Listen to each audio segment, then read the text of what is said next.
মনে করেন যে আজকে কিন্তু নামাজ একটু লেট হবে, আমি আগেই বলছি। কেন বলছি? বলতে পারেন যে সময় চলে যাচ্ছে, এটা আপনাদের জন্য। আমার দুঃখ লাগে, আমি বরাবরই বলছি যে নামাজে আপনারা আগের মানে সময় মতো আসেন না, ইমামকে আসতে হবে, আপনারা আসবেন, এটা হয় না। কথা কি ঠিক না বে ঠিক? কথা কি ঠিক না বে ঠিক? কেউ কথা বলবেন না, কোনো কথা বলার সুযোগ নাই। আজকে আমার ইচ্ছা যেটার সময় নামাজ পড়াবো তয়টার সময় নামাজ হবে, ইনশাআল্লাহ হবে। ঠিক কিনা?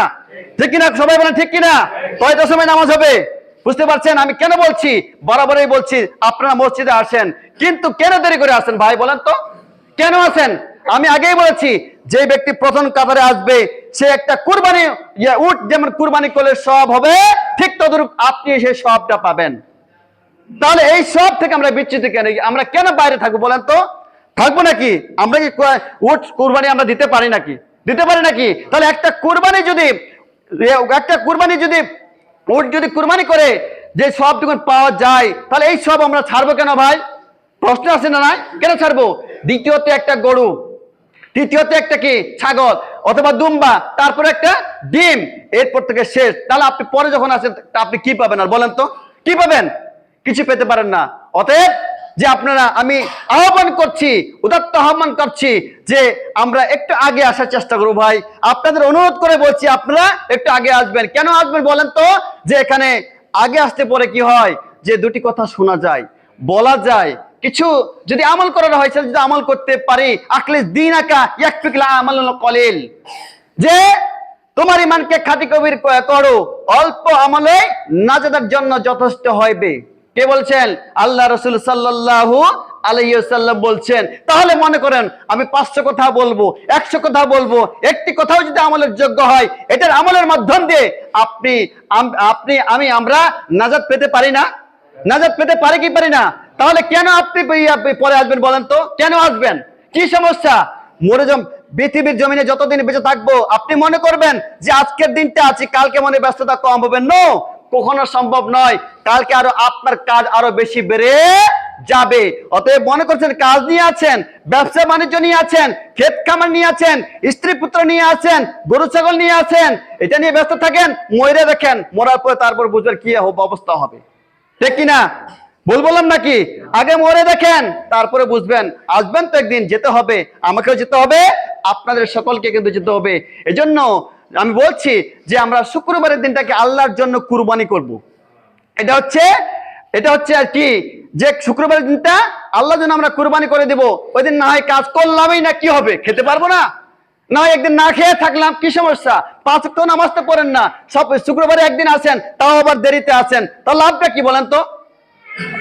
আবার প্রতিদিনের খাবার তো ঠিকই চিন্তা করেন, 3 বেলা খেতে হবে, সুদের টাকা দিয়েও খেতে হবে, ঘুষের টাকা দিলেও খেতে হবে, চুরি করে খাইলেও খেতে হবে, কারোবারে খেতে খাইলেও খেতে হবে, এটা তো ঠিকই জোগাড় করেন।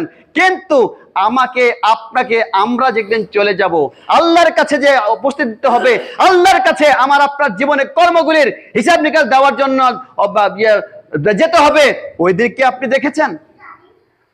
মৃত্যুর পর প্রথমে কি কবর? কোন বাড়ি বলেন তো? একজন ব্যক্তি মৃত্যুর পর যখন কবরে যাবে, সে কয় বছর থাকবে জানেন? জেনে নেন, জানা মনে হয় নাই, 40 বছর থাকবে। কি বছর? 40,000 বছর থাকবে।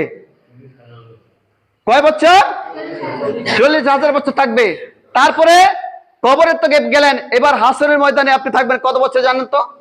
50 বছর, 50,000 বছর। তারপরে এবার পুলসিরাতে যাবেন, 30,000 বছর। কত হলো হিসাব করেন? 40,000 বছর, 50,000 বছর, এবার 30,000 বছর। হিসাব করেন তো কত বছর? আপনি কি একবার দেখছেন ভাই কবরে যে যাবেন, এই মুহূর্তে যদি মারা যায় কি জবাব দিবেন? কবরে একটা নয়, দুইটা নয়, এক হাদিসের মধ্যে রয়েছে 70টা, এক হাদিসের মধ্যে রয়েছে 99টা। একটা সাপ যদি, ওই যে কবরের একটা সাপ যদি পৃথিবীর জমিনের মধ্যে একবার নিঃশ্বাস ছাড়তো, আল্লাহ রাসূল সাল্লাল্লাহু আলাইহি ওয়াসাল্লাম বলছেন যে পৃথিবীর জমিন আর উৎপাদন ক্ষমতা শিলতে হারিয়ে ফেলতো। তার মানে এই জমিনের মধ্যে কিছু আর কাজতো না, কিছু আর হইতো না, কিছু ফসল আদি হইতো না। এরপরও কি আপনি ঘুমাই থাকবেন? এরপর কি ঘুমাই থাকবেন? কেন দিবেন আপনার সাপগুলো বলেন তো? আমাকে আপনাকে কামড়ানোর জন্য, ছবল মারার জন্য।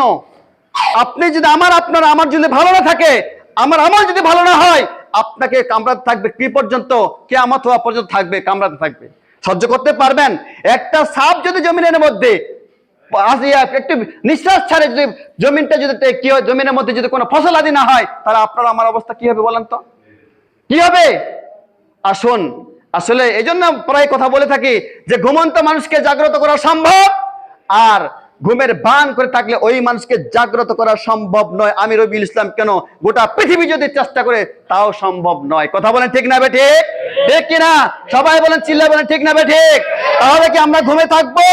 আমরা ঘুমাবো, ঘুমের ভান করে থাকবো না, তাহলে আমরা কি নেক আমল করব? আমরা কি কবরের চিন্তা করব? আমরা কি হাসরের চিন্তা করব? আমরা কি পুলসিরাতের চিন্তা করব? পুলসিরা এবার হাসরে আসেন, 50,000 বছর থাকবেন, মাথার উপরে সূর্যটা আসবে। কি থাকবে? মাথার উপরে এতটুকু উপরে সূর্যটা আসবে, অবস্থাটা কি হবে বলেন তো? এখন আমাদের উপরে মাথার কত লক্ষ লক্ষ কোটি কোটি উপরে মাথার মধ্যে সূর্যটা রয়েছে, তাতে তাপ সহ্য করা যায় না। ওই দিন আমি আপনাকে বলছি কিভাবে থাকবেন ভাই, কিভাবে থাকবেন? এই জন্য একটা দিন কি কুরবানি করা যায় না? শুক্রবার দিন কুরবানি করা যায় না? পারবো কি পারবো না? ইনশাল্লাহ। মনে হচ্ছে যে, মনে বলছেন যে আসলে হুজুর মনে আজকে রাগে গেছে। রাগি নাই ভাই, আপনাদের শিক্ষার জন্য বলছি, আমার শিক্ষার জন্য বলছি। না হলে যদি আমরা যদি আমল না করি, আমারও 12টা বাজাবে, আপনারও 13টা বাজাবে। ঠিক না? ঠিক ঠিক না?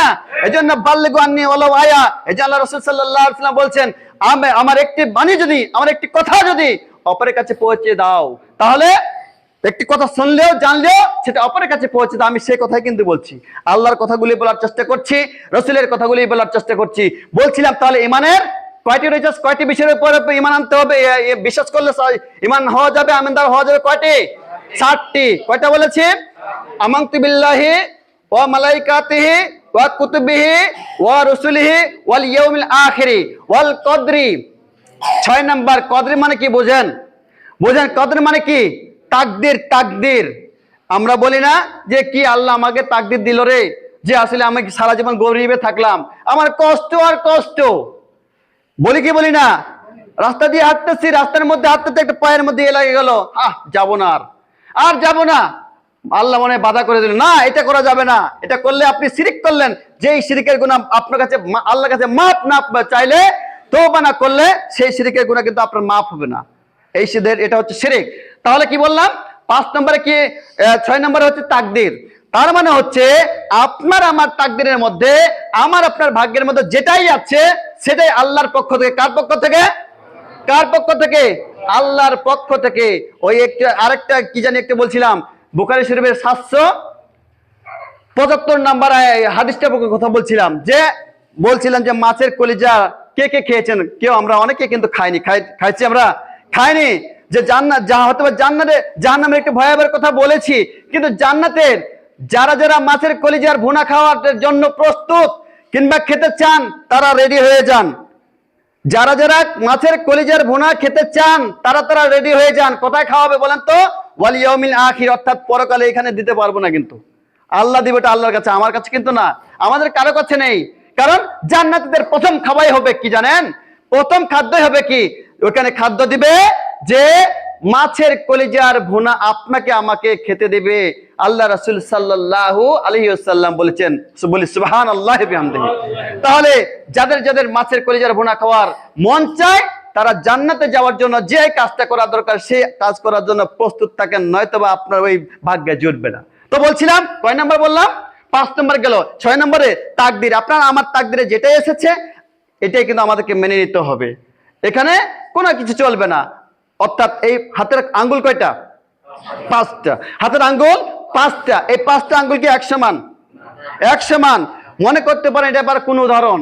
হ্যাঁ, আল্লাহ রাব্বুল আলামিন পৃথিবীতে সৃষ্টি করে, আপনার ধরেন একজন প্রধানমন্ত্রী থেকে শুরু করে যে মেথরের কাজ করে, অর্থাৎ আমি আপনি খাই, যারা ওই ওই ওই ওই মহিলা লেট্রিন থেকে, আপনার পায়খানা থেকে পরিষ্কার করে, ওনাকেও প্রয়োজন আছে। আছে না নাই? কথা বলেন ঠিক কিনা?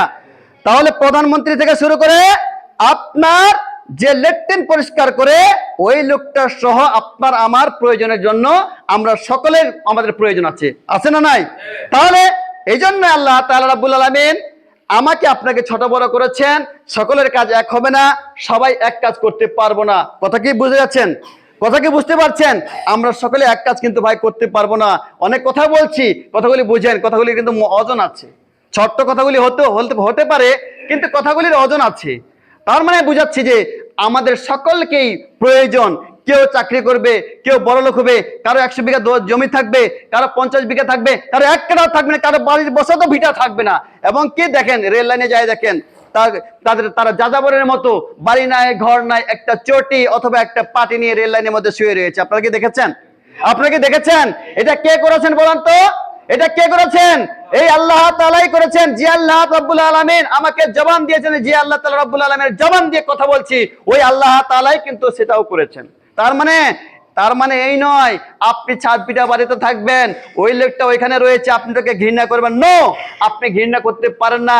আপনাকে ওই অবস্থায় হতে পারে, আপনাকেও আল্লাহ করতে পারে। পারে কি পারে না? পারে কি পারে না? তাহলে বুঝে নিয়েন, ওইখান থেকে ইমান শিক্ষা করেন, ওইখান থেকে ইমান নেন যে আসলে আল্লাহ কাকে কি না করতে পারে। এই জন্য বলছিলাম যে তাকদীরে আপনার যেটাই রয়েছে সেটা আপনি মেনে নেন, এখানে কম বেশ করা যাবে না। আপনি কোনো কিছু বলতে পারবেন না আল্লাহর কাছে, আর কিছু বলতে আপনি কোনো আপোষ করতে পারবেন না, যেহেতু আল্লাহ তাআলা আপনাকে দিয়েছেন। তাহলে তাকদীরে গেল, ওয়াল বাসি বাদাল মাউত। আচ্ছা, আমাদের তো মৃত্যু আছে নাকি? মৃত্যু আছে। তাহলে মৃত্যু আছে, মৃত্যু শুধু মৃত্যু হওয়ার পরে আবার জীবিত হতে হবে, আবার জীবিত হতে হবে। তাহলে কি হবে? জীবিত কেন হব?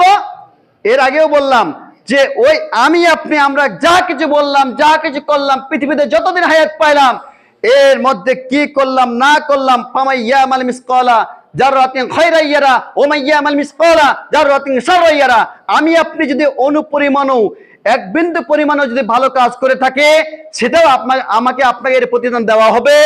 অনুপরিমাণ যদি একটা খারাপ কাজ করে থাকে, এটার আমাকে শাস্তি পেতে হবে। সম্মানিত উপস্থিতি, তাহলে আসুন আমরা 7টি বিষয়, আমানতু বিল্লাহি ওয়া মালাইকাতিহি ওয়া কুতুবিহি ওয়া রুসুলিহি ওয়াল ইয়াউমিল আখিরি ওয়াল কদরি খায়রিহি ওয়া শাররিহি মিনাল্লাহি তাআলা ওয়াল বাসি বাদাল মাউত। এই 7টি বিষয়ের প্রতি আমরা সকলে বিশ্বাস স্থাপন করব এবং অদৃশ্য কিতাবের প্রতি বিশ্বাস স্থাপন করব।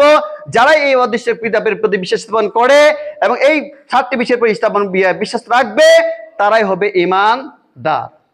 সূরা বাকারার আল্লাহ বলছে, আল্লাযীনা ইউমিনুনা বিল গায়বি ওয়া ইয়াকিমুনাস সালাত ওয়া মিম্মা রাযাকনাহুম ইউনফিকুন। আল্লাহ বলছে তোমরা অদৃশ্যের প্রতি বিশ্বাস, অদৃশ্য কিতাবের প্রতি বিশ্বাস স্থাপন করো, অর্থাৎ অদৃশ্যের প্রতি বিশ্বাস স্থাপন করো, নামাজ কায়েম করো, এবং আমি যে রিজিক দান করেছি ওই রিজিক থেকে আমার রাস্তায় কিছু ব্যয় করো। নিজে খাও, অন্য জায়গায় বলা হয়েছে খাও এবং ব্যয় করো।